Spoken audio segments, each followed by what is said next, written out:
Hello नमस्कार साथियों, स्वागत है आपका आज के क्लास में। मैं मनु कुशवाहा स्वागत करता हूं आपका। और आज जो हम फाइनली पढ़ने वाले हैं तो ऐसे मान सकते हैं कि हम आज एक नया चैप्टर शुरू करने वाले हैं, या फिर यूं कहें एक नई किताब से शुरू करने वाले हैं एक नया चैप्टर। और किताब का नाम जो होगा वो स्वास्थ्य मनोविज्ञान होगा, आप देख सकते हैं। और इससे जो है रिलेटेड टॉपिक्स हम पढ़ने वाले हैं। कई सारे इसमें ऐसा मान सकते हैं कि कई सारे चैप्टर्स होंगे, और उम्मीद है कि आपको बेहतरीन तरीके से समझ में आएगा। ये चैप्टर डॉक्टर रीता कुमारी के द्वारा लिखा हुआ बुक है, और ख़ास करके ये पीजी भी है या फिर जो क्लिनिकल हेल्थ और क्लिनिकल साइकोलॉजी, हेल्थ साइकोलॉजी से रिलेटेड लोगों के लिए होने वाला है। तो फिर आइए, और इसमें जो है इस बुक में हम पढ़ेंगे कि जो मानसिक स्वास्थ्य होते हैं या फिर जो शारीरिक स्वास्थ्य होते हैं, इनका किन कारणों से जो है वो ये बीमारियां आती है। और भी कई सारी बीमारियों के बारे में हम पढ़ेंगे। आहार पढ़ेंगे, कुपोषण पढ़ेंगे, स्वास्थ्य पर संतोष पढ़ेंगे, खुशहाली पढ़ेंगे, और मानसिक स्वास्थ्य पढ़ेंगे, डिप्रेशन वगैरह पढ़ने वाले हैं, बुखार वगैरह, अनिद्रा, थकान और मोटापा, अस्थमा और कैंसर वगैरह, या फिर जो है वो उच्च रक्तचाप, दिल के दौरे, एड्स, मधुमेह, कोलेस्ट्रॉल, सफ़ेद दाग, या फिर महिलाओं में होने वाली कई सारी बीमारियों का जो है वो कारण, और भी कई सारी चीज़ें पढ़ने वाले हैं। तो बहुत ज़्यादा समय ना लगाते हुए और फर्स्ट चैप्टर हम लोग देख लेते हैं, स्वास्थ्य मनोविज्ञान। चैप्टर नंबर 1 ही है, स्वास्थ्य मनोविज्ञान। और इसमें जो है हम अर्थ पढ़ेंगे, और थोड़ी बहुत और भी कई सारे इतिहास वगैरह पढ़ेंगे, और मॉडर्न पढ़ेंगे। तो आई थिंक कि ये थोड़ा सा चैप्टर बड़ा ज़रूर होगा, परंतु उम्मीद है कि आप बेहतरीन तरीके से इन चीज़ों को समझेंगे। तो आइए जानने की कोशिश करते हैं कि आखिर जो है स्वास्थ्य मनोविज्ञान होता क्या है। स्वास्थ्य मनोविज्ञान स्वास्थ्य बीमारी और स्वास्थ्य सेवा में जो है मनोवैज्ञानिक और व्यवहार संबंधी प्रक्रियाओं का अध्ययन है। और यह समझने के साथ साथ साथ संबंधित है कि मनोवैज्ञानिक, व्यवहारिक और सांस्कृतिक कारक जो है शारीरिक स्वास्थ्य और बीमारी में कैसे योगदान करते हैं। मनोवैज्ञानिक कारक सीधे जो है स्वास्थ्य को प्रभावित करते हैं।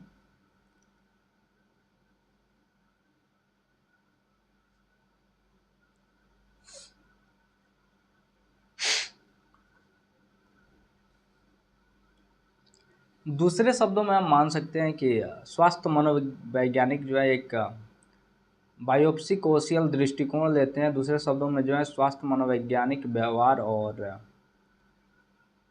सामाजिक क्रियाओं का जो है उत्पाद समझते हैं। और इसके बारे में कहा जाता है कि स्वास्थ्य मनोवैज्ञानिक विभिन्न सेटिंग्स में जो है काम करते हैं, और अस्पतालों और क्लिनिकों में अन्य चिकित्सा पेशेवरों के साथ जो है सार्वजनिक स्वास्थ्य विभागों में बड़े पैमाने पर जो है व्यवहार परिवर्तन और स्वास्थ्य संवर्धन कार्यक्रमों पर जो है वो काम कर रहे हैं, और विद्यालयों और मेडिकल स्कूलों में जहां वो सिखाते हैं और अनुसंधान भी करते हैं। स्वास्थ्य मनोविज्ञान के क्षेत्र के लिए पेशेवर संगठनों में जो है अमेरिकन साइकोलॉजिकल एसोसिएशन, जिसको हम एपीए बोलते हैं, और के जो है डिवीज़न 38, ब्रिटिश साइकोलॉजिकल सोसाइटी जिसको हम बीपी बोलते हैं, बीपीएस बोलते हैं, इसके जो है स्वास्थ्य मनोविज्ञान के जो है डिवीज़न, और यूरोपीय स्वास्थ्य मनोविज्ञान सोसाइटी शामिल है। College of health psychologist of the Australian psychological society, APS बोलते हैं। और एक नैदानिक स्वास्थ्य मनोवैज्ञानिक के रूप में अमेरिका में जो है उन्नत शाखा अमेरिकी स्वास्थ्य मनोवैज्ञानिक के जो है माध्यम से प्रदान की जाती है। मनोवैज्ञानिक जो यह समझने का प्रयास करते हैं कि जैविक, व्यवहारिक और सामाजिक कारक स्वास्थ्य बीमारी को जो है कैसे प्रभावित करते हैं, उन्हें स्वास्थ्य मनोवैज्ञानिक कहा जाता है। और स्वास्थ्य मनोवैज्ञानिक जो है कई अलग अलग स्वास्थ्य देखभाल पेशेवर, जैसे जो है चिकित्सक या फिर दंत चिकित्सक, नर्स, चिकित्सक के सहायक, आहार विशेषज्ञ, सामाजिक कार्यकर्ता, फार्मासिस्ट, या फिर जो है भौतिक या फिर व्यावसायिक जो है वो चिकित्सक, या फिर पादरी, या फिर कई सारे जगहों पे जो है वो आचार्यों के रूप में भी काम करते हैं, खास करके हिंदू धर्म में। और इनके साथ काम करते हैं ताकि अनुसंधान का जो है संचालन किया जा सके, और नैदानिक मूल्य और उपचार सेवाएं जो है वो प्रदान की जा सके। स्वास्थ्य मनोवैज्ञानिक भी जो है अपने कौशल का उपयोग करके स्वास्थ्य प्रणाली को बेहतर बनाने का प्रयास करते हैं। और उदाहरण के लिए जो है वो डॉक्टरों के अपने रोगियों से जो है डॉक्टरों को अपने रोगियों से संवाद करने के जो है बेहतर तरीकों के बारे में सलाह दे सकते हैं। स्वास्थ्य मनोवैज्ञानिक यूके की राष्ट्रीय स्वास्थ्य सेवा और निजी अभ्यास, जिसको यूके विश्वविद्यालय समुदाय या फिर जो है विद्यालय और संगठनों सहित कई अलग अलग सेटिंग्स में काम करते हैं। स्वास्थ्य मनोविज्ञान को जो है वो कई सारे भागों में बांटा गया है, तो आइए और देख लेते हैं। पहला है जो हमारा नैदानिक स्वास्थ्य मनोविज्ञान, जिसको हम क्लिनिकल हेल्थ साइकोलॉजी बोलते हैं, CLHP बोलते हैं। और क्लिनिकल हेल्थ साइकोलॉजी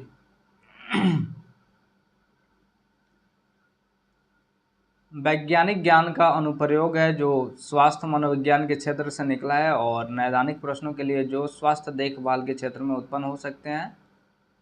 व्यवहार स्वास्थ्य के रोकथाम केंद्रित क्षेत्र और व्यवहार चिकित्सा के उपचार उन्मुख क्षेत्र में भी इनका प्रयोग जो है वो योगदान है। और नैदानिक अभ्यास में शिक्षा, व्यवहार की परिवर्तन की तकनीक और मनोचिकित्सा शामिल हो जाता है। स्वास्थ्य मनोविज्ञान दूसरा नंबर जो हो जाता है, यह सार्वजनिक स्वास्थ्य मनोविज्ञान यानी पब्लिक हेल्थ साइकोलॉजी, PHP बोलते हैं। और ये जो है जनसंख्या उन्मुख है, यानी कि पब्लिक नाम ही है पब्लिक हेल्थ साइकोलॉजी। और PHP एक का जो है प्रमुख उद्देश्य जनसंख्या स्तर पर मनोसामाजिक कारकों और स्वास्थ्य के बीच जो है संभावित कारण के लिए जो है लिंक की जांच करना है। और सार्वजनिक स्वास्थ्य मनोवैज्ञानिक बेहतर सार्वजनिक स्वास्थ्य को बढ़ावा देने के लिए शिक्षक, नीति निर्माता या फिर जो है स्वास्थ्य देखभाल प्रदाताओं के लिए शोध परिणाम प्रस्तुत करते हैं। और PHP को जो है यानी पब्लिक हेल्थ साइकोलॉजी को जो है महामारी विज्ञान, पोषण या फिर जो है आनुवंशिकी और जीव विज्ञान सहित कई अन्य सार्वजनिक स्वास्थ्य मनोविज्ञान से संबद्ध किया गया है। इसके बाद तीसरा नंबर है कम्युनिटी हेल्थ साइकोलॉजी, जिसको हम COHP बोलते हैं। COHP या फिर कम्युनिटी हेल्थ साइकोलॉजी जो है ये सामुदायिक कारकों की जांच करता है जो समुदाय में रहने वाले व्यक्तियों के स्वास्थ्य और कल्याण में योगदान करते हैं। और क्लिनिकल हेल्थ साइकोलॉजी समुदाय स्तर के जो है हस्तक्षेपों को भी विकसित करता है जो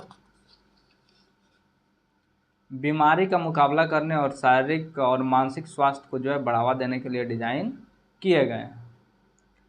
गंभीर स्वास्थ्य मनोविज्ञान, जिसको क्रिटिकल हेल्थ साइकोलॉजी बोलते हैं, ये चौथा नंबर होगा। और क्रिटिकल हेल्थ साइकोलॉजी शक्ति के जो है वितरण और स्वास्थ्य के अनुभव और व्यवहार, स्वास्थ्य देखभाल प्रणालियों और नीति स्वास्थ्य नीति पर जो है बिजली के अंतर के प्रभाव से संबंधित है।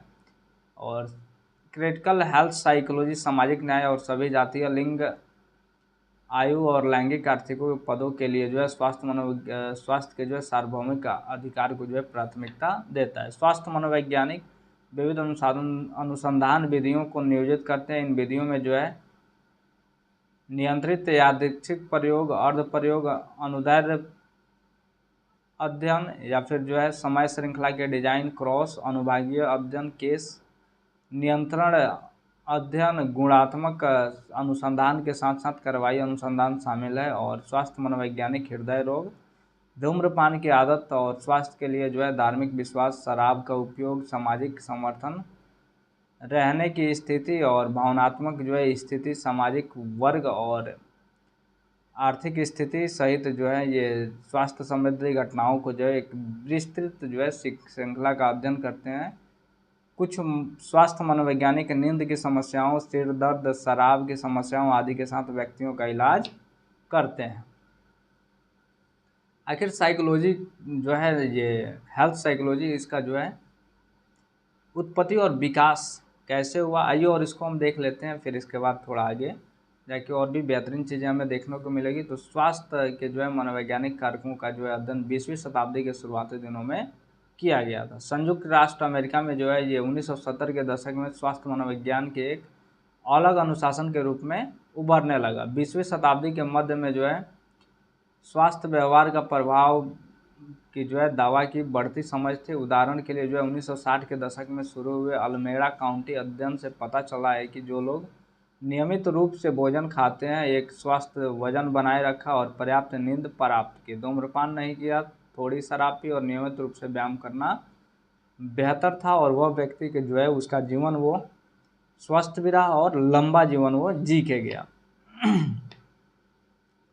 यूके में कभी कभी इस क्षेत्र को जो है चिकित्सा मनोविज्ञान कहा जाता था। और 1969 में जो है विलियम एस्कोफील्ड ने जो है एपीए यानी अमेरिकन साइकोलॉजिकल एसोसिएशन के लिए जो है स्वास्थ्य सेवा के वितरण में जो है ये मनोविज्ञान की जो है भूमिका के लिए एक रिपोर्ट तैयार की। और जब अपवाद थे तो उन्होंने पाया कि उस समय जो है मनोवैज्ञानिक अनुसंधान ने जो है अक्सर मानसिक स्वास्थ्य और शारीरिक स्वास्थ्य को जो है अलग अलग माना है, और शारीरिक स्वास्थ्य पर जो है मनोविज्ञान का प्रभाव काफ़ी कम दिया गया। और एपीए ने जो है ये 1973 में जो है ये टास्क फोर्स की स्थापना की मनोविज्ञान के रूप में। और एपीए कैसे जो है अपने स्वास्थ्य संबंधी जो है वो व्यवहारों को जो है प्रतिबंधित करने में जो है वो रोगों की मदद कर सकते हैं, मरीजों को उनकी जो है शारीरिक स्वास्थ्य समस्याओं का जो है प्रबंधन करने में मदद करते हैं, और ट्रेन स्वास्थ्य कर्मचारी जो है ये मरीजों के साथ अधिक प्रभावी ढंग से जो है काम करने के लिए तत्पर होते हैं। स्वास्थ्य मनोविज्ञान स्वास्थ्य के संवर्धन, रख रखाव, बीमारी की रोकथाम और उपचार, नैदानिक और लक्षण के पहचान के लिए मनोविज्ञान के अनुशासन के अभिष्ट जो है शैक्षिक, वैज्ञानिक और व्यावसायिक योगदान का जो है समुच्चय है। और स्वास्थ्य मनोविज्ञान को जो है बढ़ावा देने, बीमारी को रोकने, स्वास्थ्य देखभाल प्रणाली को सुधार करने के लिए मनोवैज्ञानिक विज्ञान का जो है उपयोग करते हैं। स्वास्थ्य मनोवैज्ञानिक उन कारकों का अध्ययन करते हैं जो लोगों को जो है स्वस्थ होने वाली बीमारी से उबरने या फिर पुरानी स्थिति का सामना करने की अनुमति देते हैं। वे स्वास्थ्य और व्यवहार के चौराहे के जो है वो विशेषज्ञ हैं, और एकीकृत जो है स्वास्थ्य देखभाल डिलीवरी टीमों के एक हिस्से के रूप में जो है मांग के रूप में हुए हैं, और पूरे व्यक्ति को स्वास्थ्य देखभाल प्रदान करने के लिए अन्य डॉक्टरों के साथ काम कर रहे हैं। और स्वास्थ्य मनोवैज्ञानिक निजी प्रथाओं, अस्पतालों और प्राथमिक देखभाल कर्मियों, विश्वविद्यालय, निगम, सरकारी एजेंसियों और विभिन्न विशेष प्रथाओं जैसे ऑन्कोलॉजी, दर्द प्रबंधन, पुनर्वास और धूम्रपान बंद करने सहित कई सेटिंग्स में अपनी जो है विशेषज्ञता लागू करते हैं। हेल्थ साइकोलॉजिस्ट मनोविज्ञान का उपयोग जो है ये शारीरिक स्वास्थ्य और व्यवहार परिवर्तन के बीच संबंध का पता लगाने के लिए करते हैं, और उनके शोध का अनुप्रयोग कल्याण तथा स्वास्थ्य जीवन को जो है बढ़ावा देता है। और स्वस्थ वैज्ञानिक जो है एक रोगी की मानसिक और शारीरिक स्थिति को जो है प्रभावित करने वाली बीमारी के निदान पर उपचार ध्यान केंद्रित करते हैं। स्वास्थ्य मनोविज्ञान के जो है उद्भव के रूप में जो है यानी उद्भव के रूप में कई सारे जो है प्रासंगिक तथ्य शामिल हैं। आइए और उन प्रासंगिकों को देख लेते हैं। पहला नंबर है व्यवहार तथा स्वास्थ्य को जोड़ने वाली महामारी विज्ञान साक्ष्य। दूसरा नंबर है मेडिकल स्कूल पाठ्यक्रम के लिए व्यवहार मनोविज्ञान के अलावा अक्सर मनोवैज्ञानिकों द्वारा जो है पढ़ाए जाने वाले पाठ्यक्रम। तीसरा नंबर है संचार कौशल में जो है स्वास्थ्य पेशेवरों का जो है प्रशिक्षण, रोगी की संतुष्टि में सुधार और शिक्षा उपचार के पालन के उद्देश्य से जो है इनका उपयोग किया जाता है। चौथा नंबर है मनोवैज्ञानिक सिद्धांत के आधार पर जो है हस्तक्षेपों की बढ़ती संख्या जैसे व्यवहार संशोधन। पाँचवा नंबर है मनोवैज्ञानिक और शारीरिक जो है कारकों के बीच बातचीत की एक बढ़ी हुई समझ, साइकोफिजियोलॉजी और साइको न्यूरोमोलॉजी के उद्भव के लिए जो है यानी उद्भव के लिए अग्रणी हो जाता है। इसके अगला है जो स्वास्थ्य डोमेन सामाजिक मनोवैज्ञानिकों द्वारा जो है अनुसंधान का जो है लक्ष्य बन गया है, जो विश्वास, दृष्टिकोण और व्यवहार को जोड़ने वाले सैद्धांतिक मॉडल के परीक्षण में जो है रुचि रखता है। एड्स या फिर HIV के उद्भव और व्यवहार अनुसंधान के लिए धन में जो है वृद्धि या महामारी को जो है उसकाया था, और यही जो था रीजन था। यूके में जो है या फिर जो है BPS यानी ब्रिटिश साइकोलॉजिकल सोसाइटी की चिकित्सा अनुभाग की भूमिका पर पुनर्विचार ने जो है एक अलग क्षेत्र में जो है स्वास्थ्य मनोविज्ञान के जो है ये उद्भव को जो है ये प्रेरित किया। और 1986 में जो है लंदन में मैरी जॉनसन की मैरी जॉनसन की जो है ये अध्यक्षता में हेल्थ साइकोलॉजी सेक्शन के को जो है ये स्थापित किया गया था और 1993 में वार्षिक जो है बीपीएस सम्मेलन में स्वास्थ्य मनोविज्ञान में जो है वर्तमान रुझान की समीक्षा का आयोजन किया गया और स्वास्थ्य बीमारी और स्वास्थ्य देखभाल के लिए मनोवैज्ञानिक और व्यवहार के प्रक्रियाओं के अध्ययन के रूप में स्वास्थ्य मनोवैज्ञानिक एक परिभाषा प्रस्तावित की गई थी। स्वास्थ्य मनोविज्ञान, स्वास्थ्य का जो है मनोविज्ञान एक ऐसा विज्ञान है जो अध्ययन करता है स्वास्थ्य के जो है मनोवैज्ञानिक कारण, तरीकों, उपकरणों को खोज में जो है मदद करता है, जो इसे बनाए रखने और मजबूत करने और विकसित रखने में मदद करेगा। सोक्रेट्स ने भी यह कहा है कि कोई आत्मा के बिना जो है किसी शरीर का इलाज नहीं कर सकता है। यही आधुनिक चिकित्सा मनोवैज्ञानिक ऐसा कर रहे हैं, जो उस व्यवहार या अनुभव को निर्धारित करने में मदद करता है जो स्वास्थ्य को बेहतर बनाने, बीमारी को खत्म करने, चिकित्सा देखभाल की जो है प्रभावशीलता को प्रभावित करने में मदद करेगी। इसके बाद जो है मनोविज्ञान के जो है विज्ञान में स्वास्थ्य की जो है अभिधारणा जो है या फिर जो अवधारणा है अविभाज्य है और न केवल शरीर के जो है जैविक प्रक्रियाओं से जुड़ा है बल्कि मनोवैज्ञानिक, व्यवहारिक और सामाजिक भी जो है ये शामिल है। स्पष्ट है कि कोई व्यक्ति जैविक प्रक्रियाओं में हस्तक्षेप नहीं कर सकता है बल्कि जो है तनाव के प्रति अपनी प्रतिक्रिया जो है वो बता सकता है, उसकी शक्ति में जो है बुरी आदतों और कुपोषण का त्याग कर सकता है। यह विज्ञान जो है काफ़ी हाल ही में प्रकट हुआ, लेकिन इसके आज भी कई सारे उदाहरण हैं जब लोग विभिन्न बीमारियों से जो है छुटकारा पाते हैं।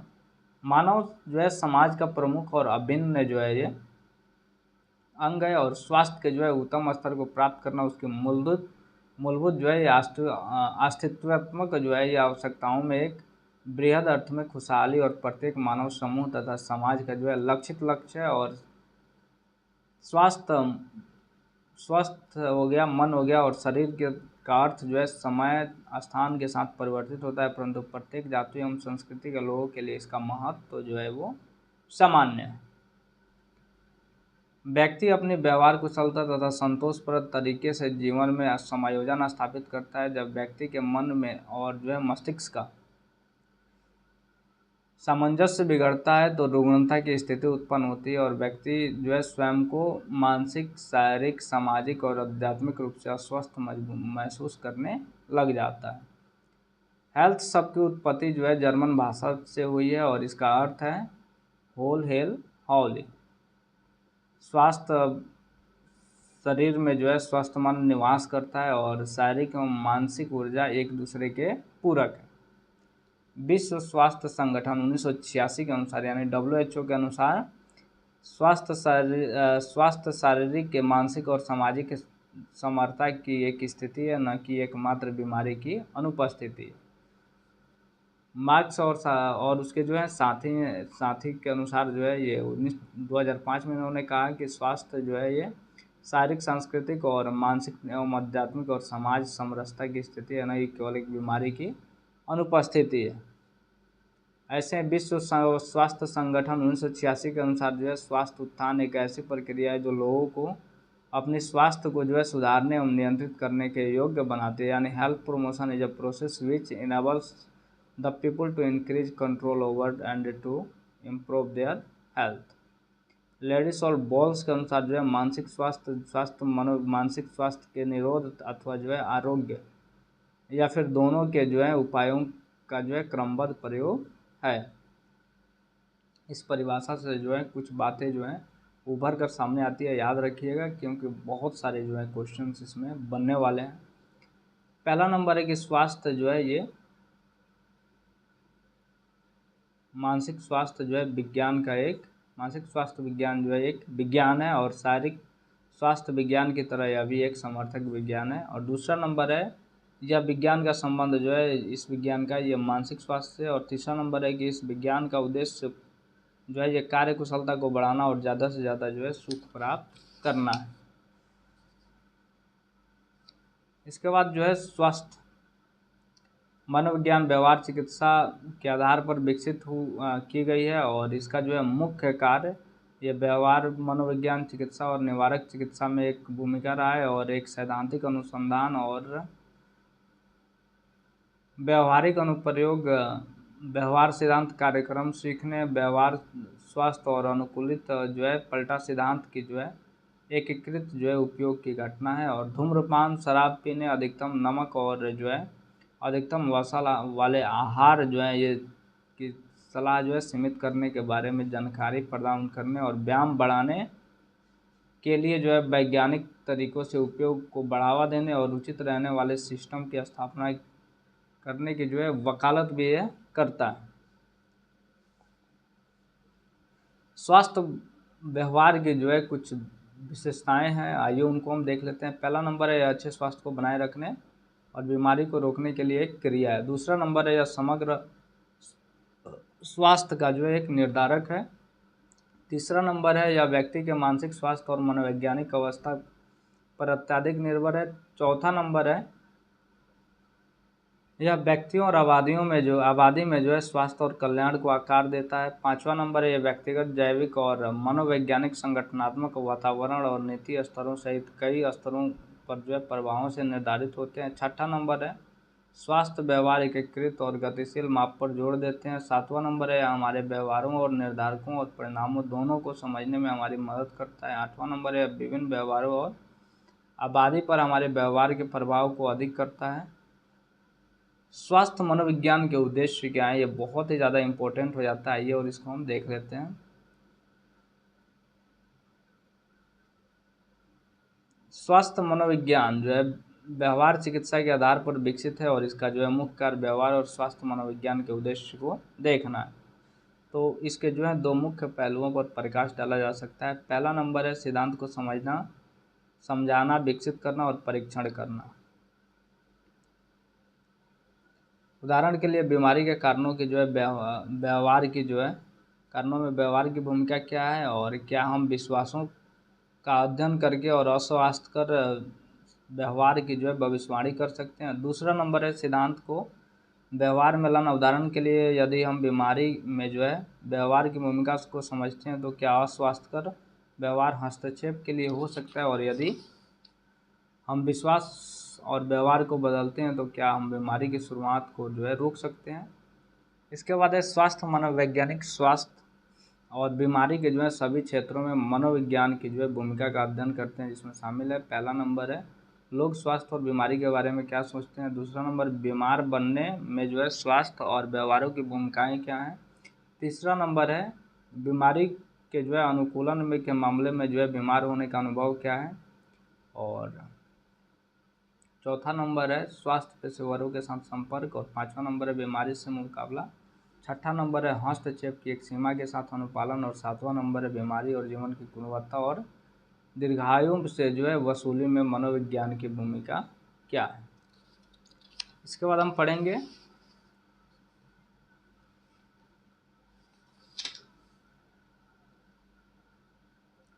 व्यवहार और प्रासंगिक व्यवहारों को समझना,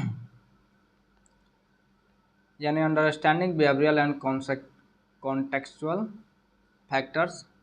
स्वास्थ्य मनोवैज्ञानिक उन व्यवहारों और अनुभवों की पहचान करने के लिए अनुसंधान करते हैं जो स्वास्थ्य को बढ़ावा देते हैं, बीमारी को जन्म देते हैं और स्वास्थ्य देखभाल की प्रभावशीलता को प्रभावित करते हैं। वे स्वास्थ्य देखभाल की नीति को बेहतर बनाने के तरीके सुलझाते हैं। स्वास्थ्य मनोवैज्ञानिकों में स्वास्थ्य को बढ़ावा देने और बीमारी को रोकने के लिए धूम्रपान को कम करने और दैनिक पोषण में जो है सुधार करने के तरीकों पर काम किया है इन्होंने, और उन्होंने बीमारी और व्यक्तिगत विशेषताओं के संबंध में भी अध्ययन किया है। OHP शोध बताता है कि उच्च मनोवैज्ञानिकों का काम के जो है बोझ के साथ कम निर्णय लेने वाले नौकरियों में जो है लोग हृदय रोग के जोखिम में वृद्धि करते हैं। अन्य OHP अनुसंधान से बेरोजगारी और रक्तचाप में वृद्धि का एक संबंध पता लगाया गया है। वहीं जो है ये शारीरिक व्यसन जो है धूम्रपान को बंद कर देता है, और कुछ शोध बताते हैं कि छेड़छाड़ का जो है विज्ञापन तंबाकू पर मनोवैज्ञानिक निर्भरता में भी योगदान करता है। हालांकि अन्य शोधों में जो है युवाओं को मीडिया के जोखिम और धूम्रपान के बीच कोई संबंध नहीं पाया गया। बीमारी को रोकना यानी प्रिवेंटिंग इलनेस, आइए और इसको देख लेते हैं। स्वास्थ्य मनोवैज्ञानिक व्यवहार परिवर्तन के माध्यम से स्वास्थ्य को बढ़ावा देते हैं। हालांकि वे अन्य तरीकों से भी जो है बीमारी को रोकने का प्रयास करते हैं। और स्वास्थ्य मनोवैज्ञानिक ऐसे कार्यक्रमों को विकसित करके और लोगों को बता करके एक स्वस्थ जीवन जीने में मदद करते हैं, जो लोगों को अपने जीवन में बदलाव करने में मदद कर सकते हैं, जैसे कि धूम्रपान को रोकना या फिर शराब का सेवन कम करना, अधिक स्वस्थ भोजन करना और नियमित रूप से व्यायाम करना। स्वास्थ्य मनोविज्ञान द्वारा सूचित अभियानों ने जो है तंबाकू व्यक्तियों में तनाव के जो है दैनिक अनुभवों के साथ प्रतिवर्ती भावनात्मक अवस्थाओं को जो है नियंत्रित करने का एक तरीका प्रदान करता है, जो वंचित और कमज़ोर लोगों के जीवन की विशेषता है। और चिकित्सकों ने जो है बीमारी की रोकथाम के एक हिस्से के रूप में शिक्षा और प्रभावी संचार पर जोर दिया। और क्योंकि बहुत से लोग जो हैं अपने जीवन में मौजूद बीमारी के जोखिम को पहचानते या फिर कम नहीं करते हैं।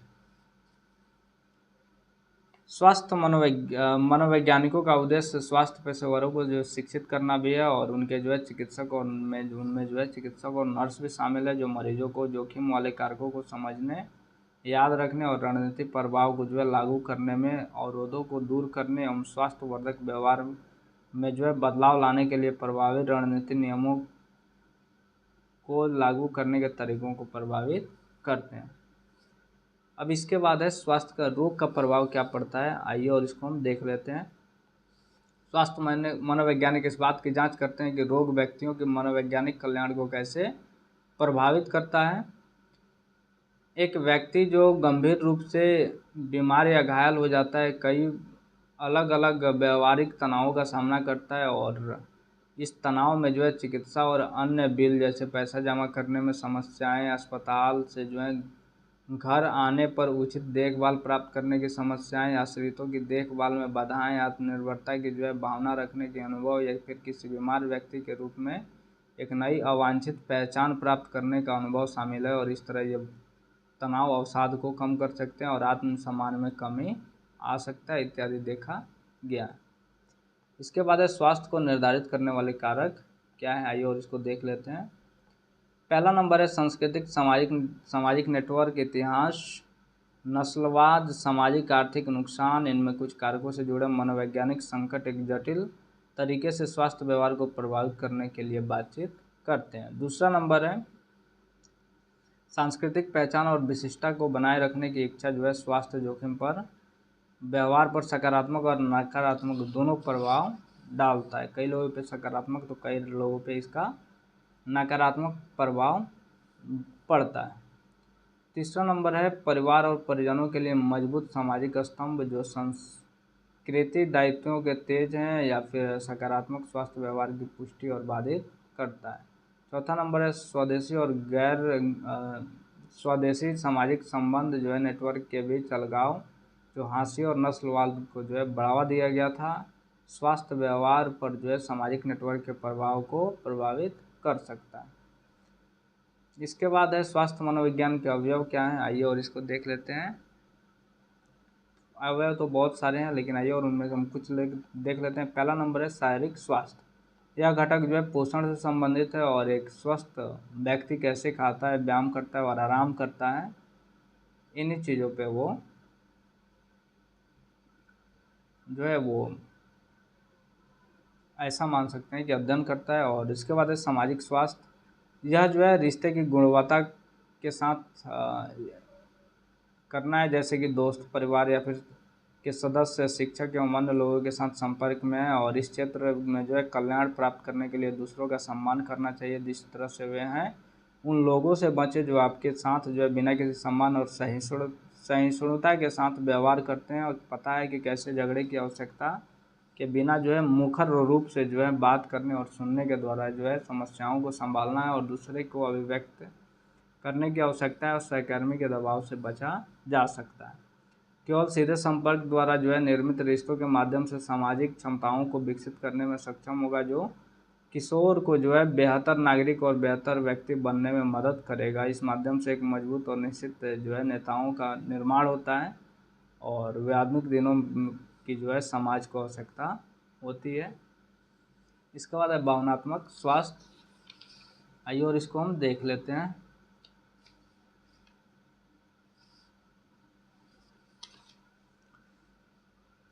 भावनात्मक संज्ञानात्मक स्वास्थ्य जो है हमारी भावनाओं को सकारात्मक और गैर विनाशकारी तरीके से व्यक्त कर रहा है, और इस क्षेत्र में जो है एक स्वस्थ व्यक्ति प्रिय भावनाओं से जो है निपटने के लिए दुखी होने और उससे जो है अभिभूत नहीं होने पर मदद मांगेगा। सबसे आम संघर्ष तनाव, अवसाद और चिंता है, और ये वास्तव में जो है किशोर के जीवन को प्रभावित कर सकते हैं। बात करने से जो है समस्या समाधान का निवारण होता है या निराकरण होता है। हम अपने आप को समझते हैं, पहचानते हैं और खुद शर्मिले हैं या फिर नहीं हैं। और इसके बाद जो है व्यक्तिगत एवं सामाजिक स्वास्थ्य को जो है निम्नलिखित तत्व जो है प्रभावित या फिर निर्धारित करते हैं।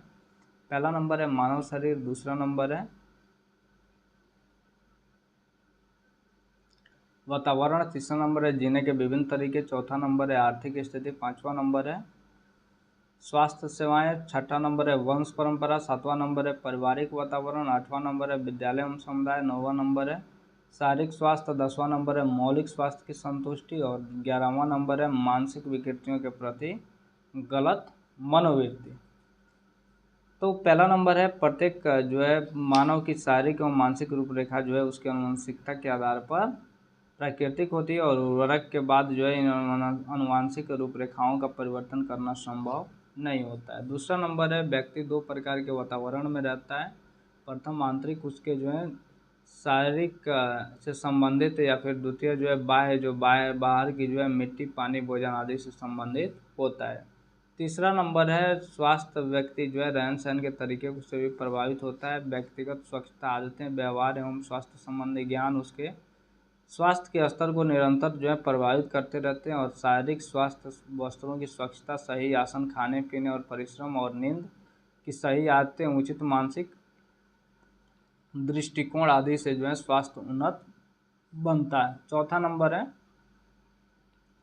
निम्न आर्थिक स्थिति के कारण जो है स्वास्थ्य का स्तर निरंतर गिरता जाता है, और आवश्यक वस्तुओं के अभाव के कारण या फिर आश्रय पोषण या फिर अपर्याप्त वस्तुओं के अभाव में कई बीमारियां हो जाती है। पांचवा नंबर है व्यक्तिगत एवं सामूहिक स्वास्थ्य की उन्नति के लिए अनेकों स्वास्थ्य संबंधी सेवाएं आधुनिक काल में प्रचलित हैं। ये सेवा स्वास्थ्य रोगों की जो है रोकथाम ही नहीं करती, बल्कि जो है पुनर्वास तथा रक्षात्मक उपाय भी कर रही हैं, और व्यक्ति जो है भौतिक एवं सामाजिक वातावरण के साथ स्वास्थ्य सेवाओं की जो है उपलब्धि से भी प्रभावित होता है।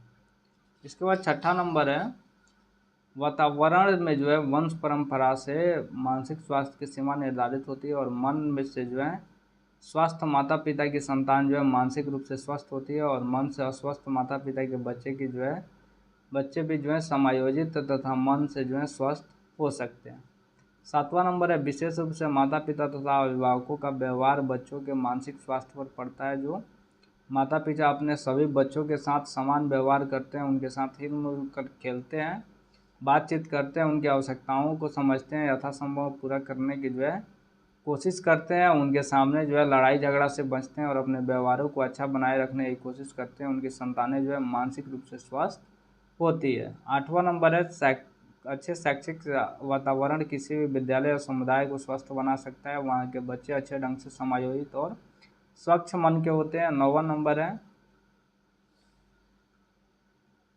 शरीर से जो है स्वस्थ व्यक्ति हमेशा चिंतित और खिन्न रहने पर उसके जो है शारीरिक स्वास्थ्य बिगड़ जाता है, और उसके अंदर जो है हीन भावना आ जाती है। इस प्रकार उसका मन संघर्ष, शंका इत्यादि से पीड़ित होकर अस्वस्थ हो जाता है। 10वां नंबर है किसी भी व्यक्ति की मौलिक आवश्यकताएं दो बातों पर निर्भर करती है। पहला है शारीरिक आवश्यकता और दूसरा है मनोवैज्ञानिक अवस्था। शारीरिक अवस्था में भूख, प्यास, काम, पीड़ा और मातृत्व प्रेरणा आती है, और मनोवैज्ञानिक आवश्यकताओं में जो है वो सामुदायिकता आ जाता है, सुरक्षा की भावना आ जाती है, सामाजिक मान्यता आता है। 11 नंबर है अज्ञानता के कारण माता पिता अपने बच्चों को मानसिक रूप से बीमार बच्चों को भूत प्रेत या दैवी शक्ति का परिणाम समझकर उनका उपचार नहीं करते हैं, जिसके कारण बालकों का जो है मानसिक स्वास्थ्य धीरे धीरे बिगड़ते चला जाता है और अंत में वे गंभीर मानसिक रोग का शिकार बन जाते हैं। इसके बाद है मानसिक स्वास्थ्य विज्ञान के उद्देश्य क्या हैं, आइए और इसको देख लेते हैं। मानसिक विकृति का निरोध, उद्देश्य क्या है? मानसिक विकृति का निरोध पहला नंबर है, और इसको जो है ना इसको हम लोग कल पढ़ लेंगे। आई थिंक अभी बहुत बड़ा चैप्टर चलने वाला है और एक दिन में इसको करना मुश्किल है, और अगर 2 दिन में करेंगे एक चैप्टर तो आई थिंक आने वाले समय में तो एक एक चैप्टर को 3-3 4-4 दिन में करना पड़ेगा, क्योंकि चैप्टर काफ़ी बड़ा है इसीलिए।